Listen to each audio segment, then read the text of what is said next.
Well, good evening, greetings, and salutations. This is Passionate Bliss, and I'm here again tonight with questions, comments, useless facts about me. But first, go to my YouTube channel, Passionate Bliss, comment, like, subscribe, share, and I will see you over there. I love to talk to you over there. My full video will always be over there, and pretty soon, I'll only be over there, okay? And that's because I'm rolling out my t-shirt line, my Black Love t-shirt line. It's a male line and a female line. They speak to each other. And I'm going to have my models back here wearing my t-shirts. And I'm going to be wearing a t-shirt. And we're going to talk about whatever they're talking about because this is a relationship channel. And I want to reconnect men and women, in particular, Black men and women, because there's a divide that's been growing between us. And we'll discuss that at another time on my channel. And if you go to my store, mypassionatebliss.myshopify.com, you'll see the t-shirt line. It's coming out. And it's focused on Black love. And so my questions were these. Because when my show starts on YouTube exclusively, I'm going to have a male co-host and we'll have a live show. So there'll be people commenting in the audience, and I'm going to have the female co-host, that'll be me, and we're going to discuss these issues. And so I wanted to focus on the topic of communication, because when you communicate, to me the purpose of communication is to understand and to be understood. And so my questions were these.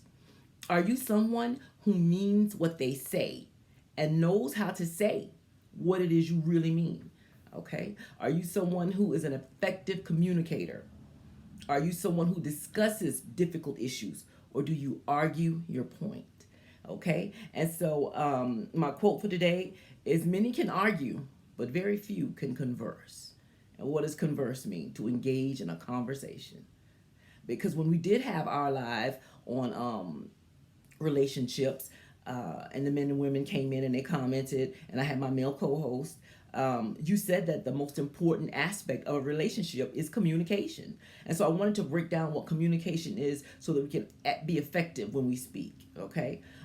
Yesterday we went over the component of listening, how it's important that you listen. And listening means to give your attention to a sound, whether it's someone in front of you talking or whether it's a baby crying in a different room. Okay, because as soon as you hear that person's voice, or as soon as you hear that baby crying, you're going to look up, or you're going to look and give them your attention, because the next component is to hear, because you heard, and what that means is you perceive, where you're starting to use brain cells. You heard the sound, and now you need to perceive with your ear that they need something, okay? Because if someone's standing in front of you talking, you need to look up and give that person your attention, look them in the eye, and perceive what that sound means. What does this person want that's in front of me? Or that baby's crying, what does this baby need? You have to perceive what it is they need. Are they hungry? Are they wet? Do they do they need to be in a position change? Are they bored? And so you have to try to perceive what that sound means. So that's hearing. So the difference between listening and hearing is listening is just that you recognize there was a sound. You listen to it. And hearing means you perceive that sound means something. Okay? And so the next one is understand. We didn't get to understand yesterday. That's number 3. You want to give your attention to that sound. You perceive that it means something, and now you're trying to understand. And the definition for understand is to perceive the intended meaning of that sound. Perceive the intended meaning of those words, okay? So somebody is standing in front of you and they're talking and they're telling you what they need. You're perceiving what that means to you, or what it means to that person, okay? So they want you to understand or perceive the intended meaning of their words, okay? And so all these components, they require 2 things: a speaker and a listener. Someone who's going to do the listening and the hearing and the understanding. So there's at least 2 people involved, okay? And so to speak, what's the definition of that? Speak. Say something in order to convey information. So when you speak, you want to convey information, okay?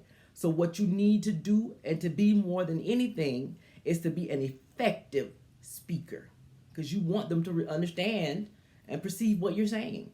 Definition of an effective speaker: being able to say what you want to say in such a way that it is heard and acted on.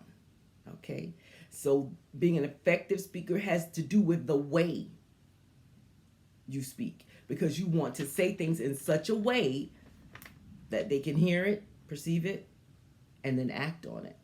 Okay, whether it's give you advice, do something different, change a pamper, so you want to communicate, if you're going to be an effective speaker, in a way so they can hear it, perceive it, and then act on it. Okay, and so you want them to understand you, and so that does, so how you communicate does have an impact on whether or not they receive what you're saying. And that's why, I've always said, cursing at me doesn't work. Now, I'm not going to tell a grown man, he can't curse. You can curse everybody you know. And I'm not saying you can't use curse words when you talk to me, but I'm saying you can't curse at me. And also yelling. Yelling is a barrier to communication for me. Because I'm not saying you can't raise your voice, because if you get upset and excited, you are going to raise your voice. I do. But yelling, so your vocal cords are straining, and some people don't even realize they're yelling. But the thing about it is that for me personally, once you start cursing or yelling, I can't register what you're saying anymore. Because all I'm registering is, who you yelling at? Who you cursing at? My daddy don't talk to me like that, and you sure ain't. So that's all I'm registering. So you want to be an effective communicator. And I know for a fact that barriers to communication is, one, profanity, because you're going to get them angry and they're ready to come back at you. And number two, yelling. So let's work on those for this week, cursing and yelling, and see how well you're received. See how well your information is received. That is if you want to communicate. Now, if you just want to argue and fight, then yeah, go ahead and yell and cuss. But the downside is that person may not want to talk to you anymore. That's when you're arguing your point instead of discussing your point. Okay. And so let's go ahead and we're going to, think about that, process that, and see, can we improve our communication? Because there is a barrier between us. And I want to see it break down. And we'll discuss that more as time goes on and I do release my show. So definitely go and subscribe to me on YouTube so that you can be a part of those discussions. And those are going to be live discussions, and you're going to get the input, and we'll address you and right then. Okay. And so with that being said, y'all have sweet dreams, a great weekend. Wait to find them all real.